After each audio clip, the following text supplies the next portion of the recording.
Então, gente, continuando a análise aqui, a gente entra na reclamação que o MPF faz relativo ao porte, tá? Mas assim, nessa parte específica, ficou muito mal organizado o texto deles, sabe? Eu acho que é porque eles se perderam quando eles criticaram a posse, na questão da declaração, etc. Aí eles fizeram uma salada, eles gastaram o argumento para tentar impedir o porte e com a posse ficaram sem argumento e ficou uma confusão, ficou uma salada, tá? Então, eu vou aproveitar esse vídeo aqui, porque eles quiseram dizer a mesma coisa, só que uma nota técnica, uma posição da OAB Paraná, a OAB Paraná que me mata de orgulho, né? Tenho tanto orgulho de fazer parte, né? Só me dá alegria. A OAB Paraná, que vocês se preparem, porque ano que vem na eleição vai ter chapa de direita para essa OAB Paraná, e nós vamos fazer de tudo para ganhar e ver se a gente endireita a OAB Paraná, porque tá ficando complicado. Então, o que a nossa querida OAB Paraná fez? Eles fizeram uma reunião e no Conselho Pleno da OAB Paraná eles decidiram que o decreto de armas é ilegal. E atacaram especificamente o ponto do porte. E na explicação da OAB Paraná, está mais bem fundamentada que a salada que o MPF fez aqui, mas vendo a posição da OAB e vendo que o MPF tentou escrever aqui, é a mesma coisa. O fundamento é o mesmo. Só que no da OAB está mais bem explicadinho, tá? Então eu vou pegar o da OAB, tá? E já vou passar para o pessoal que está me contestando aí, tá? Eu já vou aproveitar e fazer o título junto, aí vocês consultam junto, tá? Vou fazer esse primeiro adendo que é o seguinte: o advogado tem porte pelo novo decreto? Não, não tem. Tá? Aquela forçação de que o advogado é agente público, etc, etc, é forçação, gente. Essa discussão se o advogado é agente público ou não é agente público, tá? É a mesma discussão se o advogado é doutor ou não é doutor sem ter doutorado, tá? Não existe uma unanimidade em relação a isso, certo? Eu acho que foi um erro material colocar o advogado dentro da linha dos agentes públicos, eu acho que foi. Tá? Porque não faz sentido advogado não ter porte. Sinceramente, no Brasil, advogado sempre pisa no calo de alguém, entendeu? Se você é advogado e você não está pisando no calo de alguém, você está advogando errado. Tá? Começa por aí, certo? Não, mas eu sou advogado, todo mundo gosta de mim. Tá advogando errado, amigo. Tá advogando errado, tá? Na minha opinião, tá advogando errado, certo? Advogado tem que pisar no calo dos outros. É isso que é advocacia, certo? Você não vê nos meus comentários? Aí tem gente que concorda comigo, mas volta e me aparece porque tá errado, que não sei o quê, porque isso, porque aquilo. Isso é advocacia, você tem que pisar no calo, certo? Então, advogado devia ter porte, certo? O que eu acho que o Bolsonaro fez? Ele errou de propósito, tá? Por que ele errou de propósito? Para obrigar as OABs, que teoricamente representam o direito dos advogados, representam a intenção dos advogados, a assumir uma posição. E ele sabia que a posição ia ser contra o decreto, certo? Eu acho, tá? E aí eu acho, que eu não tenho contato com tanto advogado assim, eu acho que a maioria dos advogados que advogam de verdade, tá? Que estão pisando no calo dos outros aí, não é contra a porte de arma para o advogado. E o que ele quis fazer? E é o que você, que é advogado, que está comentando nos meus vídeos, discordando de mim quando eu digo que o advogado não tem porte, o que você tem que fazer? Você tem que cobrar da sua OAB, aquela que você paga todo ano e que fica soltando posicionamento político na internet, usando da credibilidade que teoricamente o consenso dos advogados, o consenso dos juristas lhe daria, mas não dá. Tá? E por que não dá? Porque o pleno da OAB foi contra o decreto do Bolsonaro, certo? Eu recebi um e-mail pedindo para eu participar disso aqui? Não. A OAB, é difícil para a OAB mandar um e-mail para todos os advogados 48 horas antes de assumir uma posição em nome da OAB, ou seja, em nome de todos os advogados, perguntando: advogados, eu represento vocês. A gente vai assumir uma posição relativa ao decreto de armas. Advogado, você concorda com o decreto de armas ou você discorda do decreto de armas? Manda e-mail. Manda e-mail, o pessoal vota. E daí, se todo mundo concordar, aí vocês assumem uma posição. Se todo mundo discordar, aí vocês não assumem posição nenhuma. Ou assumem uma posição contrária, certo? Porque para mandar boleto, a OAB manda.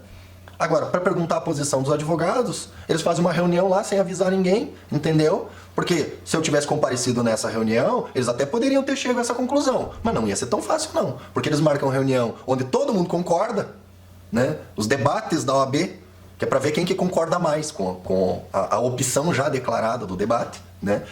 E não convidam as pessoas, carta marcada, junta as pessoas só para concordar com uma posição que já estava definida, tá? E a posição da OAB está errada, completamente equivocada, tá?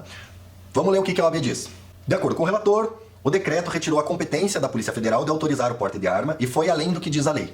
Neste ponto está o vício do decreto, explicou o conselheiro. Há um conflito entre o artigo 20, parágrafo 3º do decreto que dá o porte, e a lei 10.826, artigo 10, caput, que é aquele que fala dos portes por efetiva necessidade. Ele retira a competência da PF de fazer análise discricionária da concessão de porte de armas nas hipóteses que não estão contempladas no artigo 6º. Portanto, do ponto de vista legislativo, há um vício insanável. Errado! Errado! Completamente equivocado, tá? Parece que é verdade? Parece, pra quem é leigo parece mesmo. Engana trouxa, entendeu? Só que não é. Por que não é? Porque é o seguinte, se você tá na lista, lá, caminhoneiro, residente em área rural, etc., a Polícia Federal vai te mandar o porte?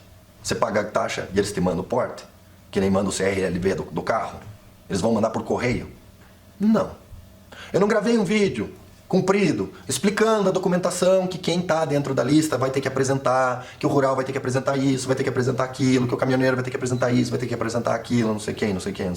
Eu não fui na Polícia Federal, eles não me falaram que eu vou indeferir? Certo. Se a Polícia Federal pode indeferir, ela está analisando ou ela não está analisando? Né? Tempo para a OAB raciocinar comigo. Deu. Tá? Acho que foi tempo suficiente para a OAB raciocinar. Se o delegado vai receber a documentação e vai analisar, deferindo ou indeferindo, eles estão analisando. O Bolsonaro não retirou o poder do delegado de fazer análise, certo? O delegado ainda pode verificar e dizer assim, não, está negado o seu pedido? Pode.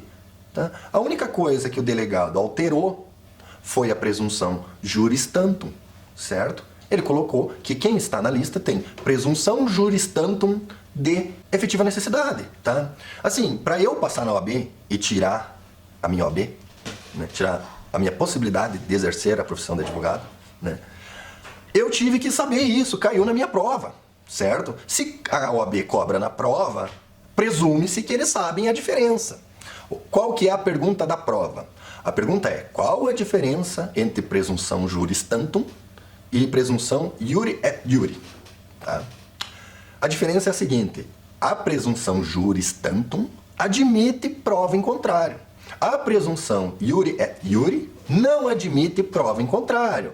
É isso, não é, OAB? Acho que é, porque foi isso que eu escrevi na minha prova e vocês deram correto. O argumento do conselheiro da OAB só faria sentido se a presunção fosse essa iure et iure, que não admite prova em contrário. Se a presunção é juris tantum, e o decreto deixa claro que a presunção é juris tantum, porque ela diz assim, o pedido só poderá ser indeferido caso o delegado de Polícia Federal junte prova de que a pessoa não está em risco. Se o delegado tem condições de provar que a pessoa não está em risco, não existe a retirada de competência de fazer análise e realizar discricionariedade. Ele tem discricionariedade igual, ele só não pode negar sem prova. Aonde que está a ilegalidade? Aonde que está a ilegalidade? Isso aqui que vocês escreveram, que retira do delegado a análise discricionária, é falso. É falso. Retira do delegado a análise arbitrária. Análise arbitrária, aí eu concordo com vocês, realmente, arbitrariedade não tem mais como fazer. Agora, discricionariedade, que é diferente, discricionariedade é, eu olho a documentação, certo? Eu tenho a opção A e eu tenho a opção B. E dentro dessas duas opções, eu escolho a que a lei comanda, certo? Arbitrária é, eu faço o que eu quiser porque eu quis, entendeu? Qual que é a reclamação, então, da OAB? A reclamação da OAB é que o decreto retira a possibilidade do delegado fazer decisão arbitrária. Ou seja, a OAB está defendendo a arbitrariedade do delegado. Por favor, gente, aí fica judiado, certo? Aí a gente perde a vontade de pagar anuidade, sabe? Aí a gente vê o pessoal lá defendendo que a contribuição da OAB tem que ser que nem a contribuição sindical, voluntária, só para quem se sente representado, e a gente apoia, sabe? Porque se a contribuição da OAB fosse voluntária, só para quem representa, eles teriam mandado um e-mail, perguntado, gente, a gente vai assumir uma posição. Só que como a gente tem interesse que você continue pagando a anuidade, a gente quer saber quem concorda e quem discorda, certo? Como a anuidade é obrigatória, aí não precisa saber o que os advogados pensam. Faz o que quiser, faz o que quem está no comando acha que tem que fazer, entendeu? Quando? Tá? Eu tô falando quando, porque isso vai acontecer. Vocês da OAB podem se preparar, certo? Isso vai acontecer. A contribuição da OAB vai ser opcional. E quando a obrigação da OAB for opcional, eu duvido que isso volte a acontecer, certo? A OAB vai, toda vez que for assumir uma posição pública, consultar a opinião dos associados, certo? Porque isso não aconteceu. E eu tenho a nítida impressão de que a opinião dos associados, até pelos comentários dos meus vídeos, é de que isso aqui está equivocado, certo? Então, esse argumento de que o decreto é ilegal porque simplesmente criou uma presunção juris tantum, que o Estado pode, com todo o seu poder, provar o contrário, que essa presunção significa retirada de poder discricionário do delegado, nananina não. Nananina não. Como eu falei já antes no vídeo da série, é só o delegado comprovar que o cidadão não está em risco. Pronto, como é que faz? Quer negar para o Dr. César o porte de arma porque ele é advogado e ele não está em risco? Ótimo, me dá 2 coletes à prova de bala, me cede uma viatura blindada, tá? E bota 5 agentes me seguindo o dia inteiro. Pronto, eu não estou em risco, pode me negar o porte de arma. Eu não preciso, entendeu? Uso a arma só para ir atirar no estante, né? Fica lá 5 agentes da polícia me defendendo o dia inteiro. Pronto, eu não estou em risco mais, certo? Tá? E mais, aí, quando você faz o argumento de que o Estado não consegue fazer essa prova, você está, na verdade, como estava o MPF, admitindo que, na verdade, está todo mundo em risco. Não é só o caminhoneiro, o advogado, tá? o residente em área rural, está todo mundo em risco. Isso é um fato incontestável no Brasil, certo? Então, gente, para os advogados que estão reclamando aí, tem erro material no decreto? Eu acho que tem. Como que a gente corrige o erro material no decreto? Reclame na sua OAB, vá lá na OAB e fala assim, tem erro no decreto, eu quero que a OAB entre com uma medida para que o advogado também tenha porte, tá? E se a sua OAB se negar, tome uma posição. Veja, daqui a 2 anos vai ter eleição na OAB, participe.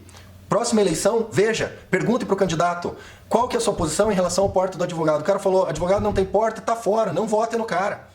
Tá? Se for o caso, 2 chapas, como aconteceu aqui no Paraná, as 2 contra o porte de arma do advogado, abra a chapa à parte, entendeu? Leve como bandeira. O Bolsonaro ganhou a eleição com essa bandeira. Se você montar uma chapa dizendo que a tua objetivo é o mesmo objetivo dos outros e mais o porte do advogado, o porte pro advogado, a defesa do porte pro advogado, tenho certeza que você ganha a eleição da OAB, tá? Então, 2 vídeos em 1, 2 coelhos com uma cajadada só, tá? O argumento é falso. O argumento é falso. Em relação ao porte do artigo 10, não foi retirada a discricionariedade do delegado. Só foi feita uma alteração de ônus da prova, porque a presunção é juris tantum, admite prova em contrário, não é a presunção iure et iure, que não admite prova em contrário, tá? Para o pessoal da OAB, para o pessoal do MPF, vocês entendem perfeitamente o meu argumento, certo? Então, não existe ilegalidade. Não existe ilegalidade nenhuma, tá? Se havia ilegalidade, era a do decreto do Lula, que não estabelecia padrão nenhum e dava poder arbitrário ao delegado, e todo jurista sabe que arbitrário é ilegal, é sinônimo de ilegal, certo? Nenhum funcionário público pode ter poder arbitrário, né? Então, se havia poder arbitrário, esse é ilegal. Então, se o decreto do Lula dava poder arbitrário, o decreto do Lula era ilegal, tá? Então, gente, em relação ao porte, é isso. Vamos pro próximo tópico, próximo vídeo.